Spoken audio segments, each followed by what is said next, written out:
ఇలాంటి నిర్లక్ష్య ధోరణితో వ్యవహరిస్తూ ఉంటే మహిళలు చదివే స్కూళ్ళలో పురుషులను ఆయాలుగా కానీ లేదా వాష్రూమ్ల దగ్గర క్లీనింగ్ బాయ్స్గా కానీ నియమించినట్లయితే వెంటనే వాళ్ళను మార్చండి.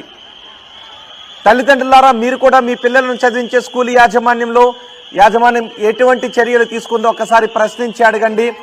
మీ పిల్లలు అమ్మాయిలు చదివే స్కూళ్ళలో వాష్రూముల్లో క్లీనింగ్ చేయడానికి పురుషులను నియమించినట్లయితే వెంటనే మార్చమని స్కూల్ యాజమాన్యంపై ఒత్తిడి తీసుకుని రండి. అలాంటి యాజమాన్యంపై కేసులు కూడా బుక్ చేయాల్సిన అవసరం ఉంటుంది.